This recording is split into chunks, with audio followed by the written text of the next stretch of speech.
Whether it's charging 3 times more for your offers without clients batting an eye, or simply streamlining your marketing and sales so your typical 90-day sales cycle turns into 90 minutes, making the intangible tangible and knowing how to sell the invisible value is the key that expert businesses understand that unlocks the door to endless possibilities. So let's get into it.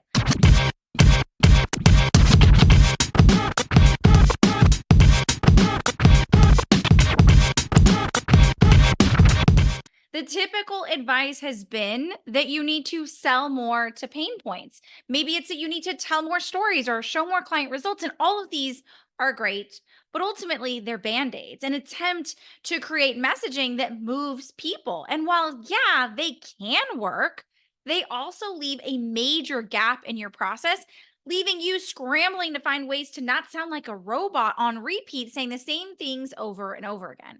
And in today's episode, we're going to talk about how to make the intangible tangible by being able to sell the invisible. So you too can see results like myself and my clients, like raising your prices from $500 to $5,000 and clients saying it's a steal of a deal, or reducing ad spend by 50% because you're getting higher quality leads in your pipeline who are blown away by your work, or becoming instantly recognized as the leader in your industry where you're now being asked to be a keynote speaker for events and summits across the globe.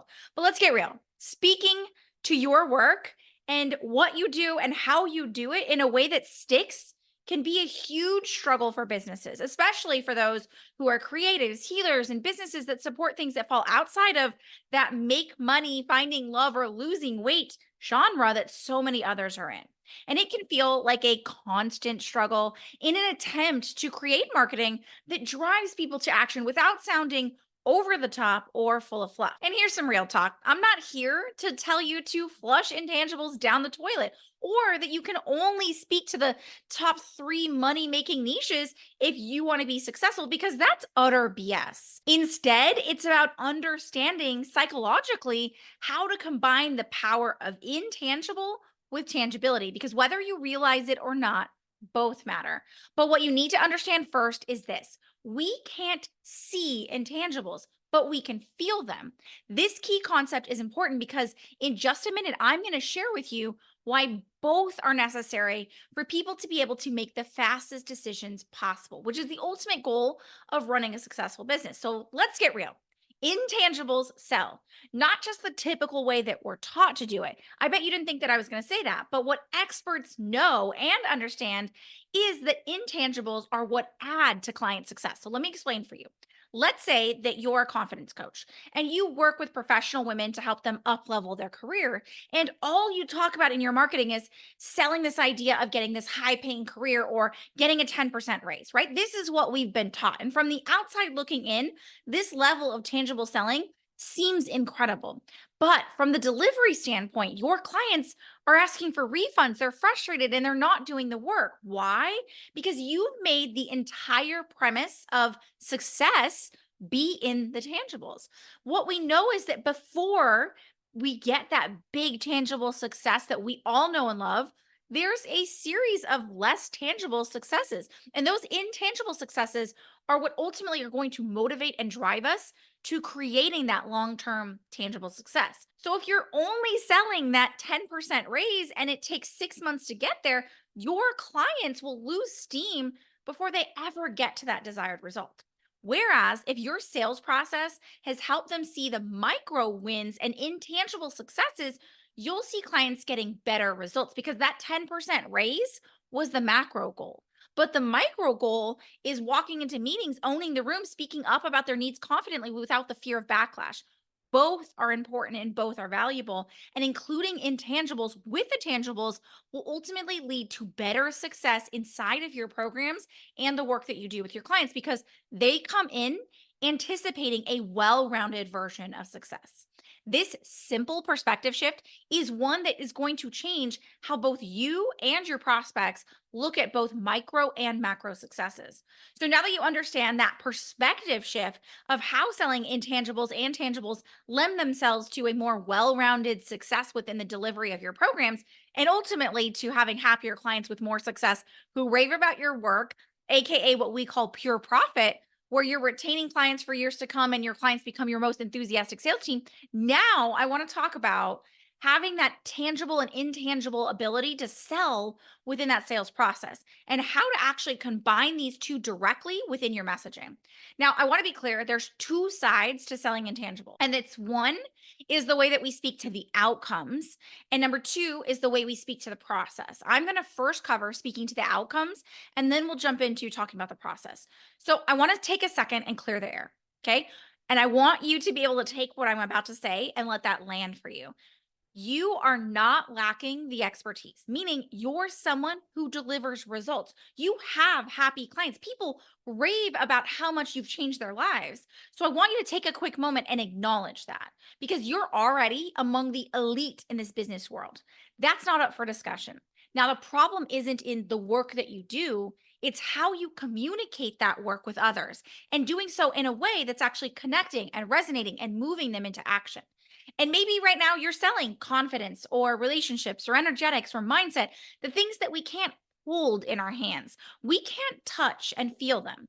And that's why, up until this point, you've probably grown your business predominantly with referrals because your clients are communicating their outcomes for you, both through their words and through their visible shifts. So while you may have helped Susie removing limiting beliefs and hidden trauma, her coworkers notice that she has more energy and she's more productive. She's no longer frantically making a dash to Starbucks during her 2 p.m. break for her venti caramel macchiato. Instead, she's spending that time walking around the office, touching base with her manager, speaking about the new opportunities she wants to open in her career, or listening to her coworker Erica about how her cat was going through a really difficult situation and had to go to the vet and how sorry she was about that and she knows she'd pull through, creating better and tangible relationships within them.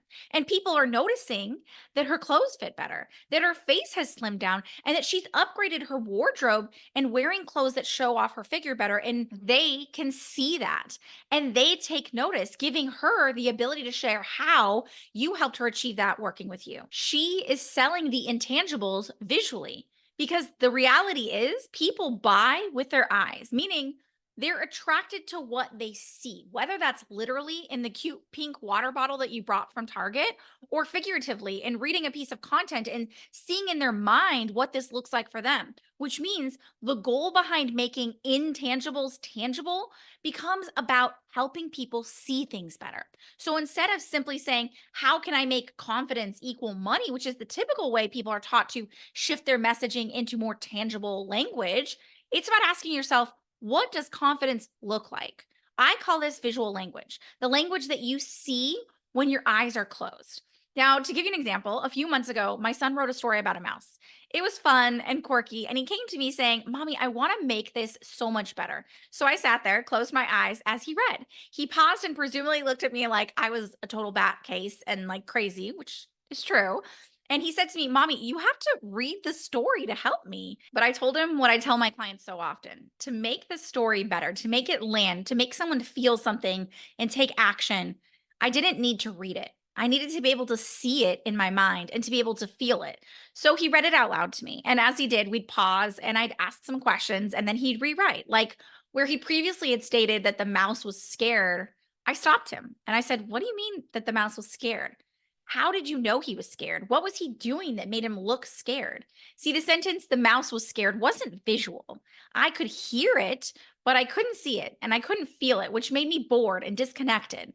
But when my son said the mouse's teeth were chattering as he hid his head under a slice of cheese, he could feel his heart sink into his stomach. I could feel that. I could smell that. I could see that even with my eyes closed.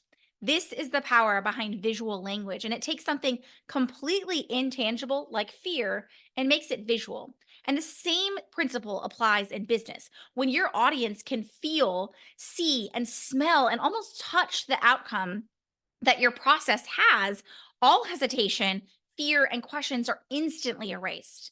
Now, the key to leveraging visual language is to understand what your intangible outcome looks like. Because people are likely not sitting there at the end of the night agonizing and typing in things like, I want to feel joy, or I want to be in alignment, or how can I have more self love? They have a visual of what they actually want. So feel joy actually becomes finding my soulmate. And being in alignment looks like moving across the country to take that dream job you've been too scared to take. And self love looks like taking on new hobbies as a mom of three. It's not just trauma coaching, it's buying a whole new wardrobe of stylish clothes from White House Black Market that matches your new confidence. It's getting on dating apps, telling the story about how your cat jumped out the window and having men stare at you as you walk into the room. This is the answer to making intangible outcomes tangible. And it starts by asking yourself, what does that outcome that you support your clients in achieving actually look like? This opens the world of possibilities for you to paint and attach that otherwise intangible outcome to something tangible and visual. A great starting point is to look at your clients' results in the past. What did their results actually look like? If you were to actually be able to close your eyes and say, Julie got amazing success with my coaching, what did it actually look like in her real life? Now, a quick caveat, because so often what I hear from people is, but Naz, if I paint a picture of what it looks like for one of my clients, it looks completely different for another one of my clients. And what I want to share with you about this is that our brains will automatically look to create our own visual when you provide them with something that really hits home and activates the senses for us. So even if the prospective client that you're talking to doesn't actually want to take on new hobbies, but if you make it visual enough, they're going to look for what their version of self-love looks like for themselves because we've painted that picture. So now that we've talked about what it looks like to paint those intangibles and turn them into tangible visual statements, it's time to talk about what it actually looks like to articulate the value that you bring, AKA your process. Now, understand how you market the outcome is pivotal. We know that. But beyond that, it's about knowing how to speak to about you and your process in a way that actually clicks for people. So, a great example is that my son recently decided that he wanted a perm to achieve this new viral fluffy hair look. If you haven't seen it, everyone's into it and it's all the rage. Now, what he realized was is that we needed to go and look at what the options were. So we took to Google to find out where he could get a perm. Within 10 minutes, he had sent me a list of 10 different places that we could go to get a perm. Now we looked at pictures and reviews and we narrowed it down to our top 5, and from there, I called each one of them and asked if they could share their pricing and what their process was. We were quoted anywhere from $70 all the way up to $180. Now the problem, we still had no idea which one to choose because on paper, they all offered the same exact service, hair perming. Now, the prices, however, had a huge variation. The first option we reached out to went back and forth, texting me, asking for pictures of the hairstyle, asking the type of hair, the density, all these different things, right? At first, I was impressed. It seemed like he took a lot of care and had great attention to detail. But when I asked about his pricing, he was the most expensive out of the options. The problem was, I had no way to justify that pricing. See, in my mind and in the consumer's eye, he was providing the same service as others. So while I was at first leaning towards working with him because it felt like he had this great attention to detail, I couldn't logically justify that price. And this is exactly how your prospects make purchasing decisions every single day. See, neuroscience proves that we buy with emotion, but we justify with logic. So while I was led with the emotion of feeling like he was more attentive, when it came to justifying that, I just couldn't. I couldn't justify paying more than double to work with him. And we see this so often within businesses where their inability to clearly articulate their value and their process in a way that doesn't just connect emotionally, but also can be justified with logic. Now, you're left doing one of two things. Number one, selling you, making the entire backbone to what you do, your personality, your character, the key and the magic sauce of what makes the business run, which is exhausting and unsustainable because it doesn't allow for you to take time off. It doesn't allow for you to have an off day. It doesn't allow for you to outsource or automate your process because you are the magic and that central piece of the puzzle. And we see this happen a lot with businesses that are super successful when they're launching because their energy is captivating, but when we move to a more sustainable evergreen system, they're left with something that falls flat because their energy can't really be captivated without being in that live space. Now, the second thing that we see is that you end up competing based on price. Now, when you can't beat them, you just outprice them. So, touting your low prices and full access to you seems like a flex, but it's not. When in truth, you want to be able to charge more. You don't want to be the Walmart, right? You want to be the higher end grocery store, the one that will charge more and people will come to. And you want to have a sustainable way to grow and scale that isn't always going to be dependent upon you. But because of your inability to communicate the gravity of your work, you're going to be left lowering your prices, creating dozens of low cost or free services in hopes of getting people to buy. And it looks like painstakingly building and rebuilding another low ticket offer and a funnel, trying to ascend people to the next level of working with you, or charging less than you should for your level of expertise and convincing yourself it's okay because there's a recession or you love what you do. When the truth is, you know that you want to take your place as the industry leader and you want to stop chasing every new flashy marketing tactic that enters the world. So, if it's not about outpricing competitors or selling you as the magic sauce, what is the solution to sharing the massive value of your work, especially when you're selling an offer that doesn't make money? It's called innovative methodology. Now, innovative methodology, if you've been around the block, been in my world for even a minute, you've heard me talk about this. What it allows you to do is develop and articulate your innovative approach in a way that people instantly understand. And it takes into account just three things. Number one, what is the unsolvable or untapped problem in your market? Number two, how do you solve that problem with an innovative approach that solves an untapped problem, right? Number three is creating a bridge between your market's known desire to your approach so it can be instantly understood. Notice it's not about guessing and it's not about touting your modalities like it's a badge of honor. It's a deep understanding of your market, development and articulation of your process in a way that directly correlates with your audience's known desires. This is what it takes to create work that becomes tangible. And it requires the ability to be able to do the right research that allows you to identify the market needs and the competitive analysis and all of the pieces of the puzzle that bring those things together. And I'm not going to jump into that today, but in our next episode, we're going to talk about the right type of research that you can do within your business to connect more deeply and have clients saying yes even faster. But let's use my client as an example. Now, she came to me selling confidence to professional women in leadership roles, and she was struggling. She was working really hard. She was running ads, she was marketing, she had a team, and she was trying to sell her 6K offer. And she was doing it, but not as quickly or not as often as she wanted. And the problem was that women in leadership roles weren't actively seeking out confidence, right? They understood the importance of confidence, but they didn't know how to correlate that to what was actually top of mind for them. And number two was that they couldn't justify paying $6,000 for someone to teach them to be more confident when there was other people charging one third for the same service. So here's what we did. Number one, we outlined her outcomes in a visual way that could be seen and felt. So as women in leadership, a big concern for them was actually trying to fight double standards in the workplace. What they wanted to be able to do was be able to be more assertive without being labeled as bossy. So instead of just talking about fighting double standards, which is not visual at all, we instead could speak to being more assertive and not being labeled bossy and take that into a much more visual aspect.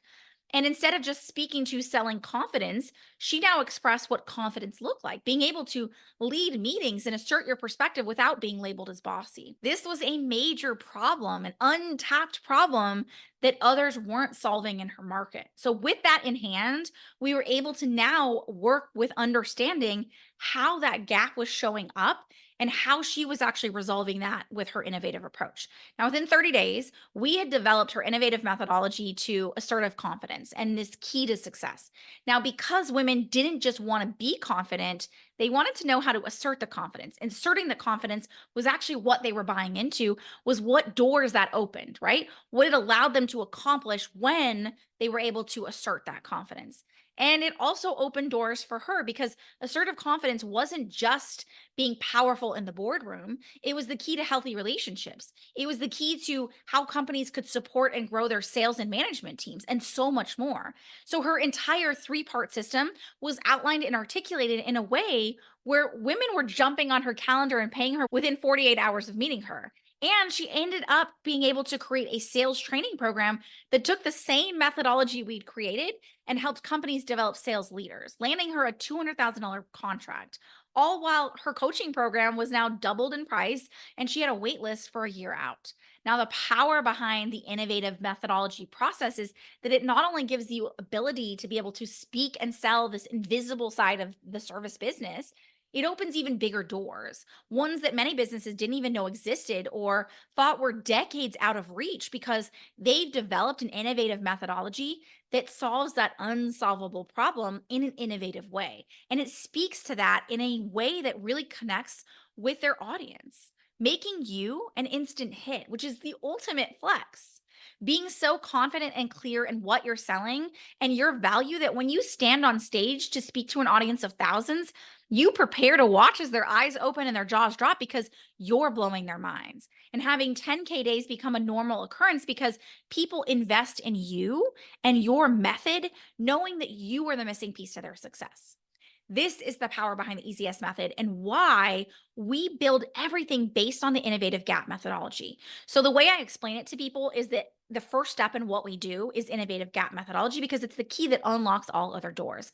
So, when we look at how we market, how we sell, how we create offers, how we scale those offers, how we retain our clients, all of those are simply an application of the innovative gap methodology that we're creating. So, similar to what I've already shared with you here today, we look at how we can identify where those market gaps are and exactly how you fill for those market gaps, and then creating a clearly understood and clearly articulated methodology that solves for that in a way that makes people instantly understand the gravity of your work. So you can charge 5 to 10 times more, and they'll happily line up to work with you because they know that you are the only and incomparable solution to who can solve for their problem.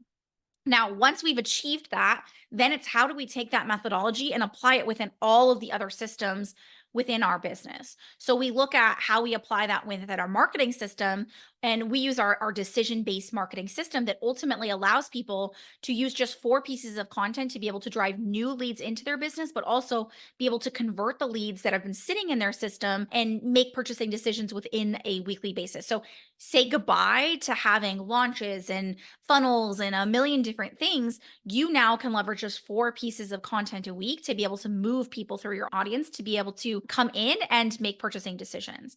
And the second layer to that is actually having what we call our bingeable sales system. So our goal is to both look at it how we can automate the sales process, but how we can also create this safety net, this catch-all for those who don't make that initial purchasing decision. So we create it kind of out of order because we understand that the marketing comes first and then the sales comes second. So once we've created that, then we apply it to your bingeable selling system, which ultimately takes into consideration the natural course of how people make decisions and puts that into a bingeable selling process that ultimately gets your leads to be able to sell themselves using the Netflix effect.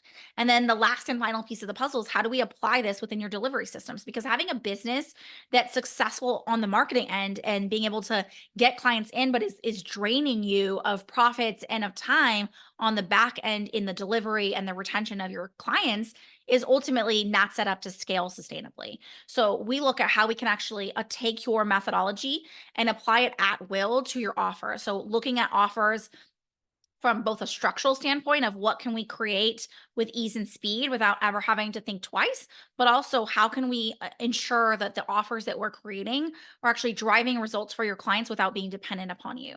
This is the power behind the EasyS method. We've taken the creation of your innovative methodology and applied it within all of the growth and retention systems that allow you to scale without needing to always be on, without needing for you to be the sole central piece of success, which is what building an empire really looks like. And that's the power behind the EasyS method. And as always, I want to invite you to that next step because if you're here and you're listening to this, you know that the power behind your work is only met by your ability to be able to bring that to the masses. And that's what we want to do with the EasyS method and why we're revolutionizing how you brand your business, how you share your business, how you market and sell and be able to deliver results so that you have a business that's going to carry you for the next 10, 20, 30 years, creating that legacy. So the first option is for you to book a call directly with me on what we call a growth optimization audit. On this call, you and I will sit down, we'll look at what your current systems look like, or if there's not any systems in place, we'll identify that as well. I'll show you exactly where I see the biggest opportunity points right now in your business, the places where you're leaving tens, if not hundreds of thousands of dollars on the table, and how we can actually apply the ECS method inside of your business specifically. And if you want to book a call directly with me, you head on over to easyesleads.com/call to book that call. But if you want to learn a little bit more about our EasyS method and how we leverage the Netflix effect to get leads to sell themselves, and you're new around here, well, welcome and head on over to easyesleads.com where you can binge our mini series that breaks down how our 3-step process works to use this method based selling process to be able to get leads to sell themselves. You can head on over to easyesleads.com to check that out now. Now, if you've enjoyed today's episode, I'd love if you left a rating or a review and just took a second out of your day because that helps us be able to exponentialize the face of scaling with inbound demand and creating more easy yeses so we can do business right and bring the power behind businesses that are impact driven to the masses. So until next time, here's to keeping it real.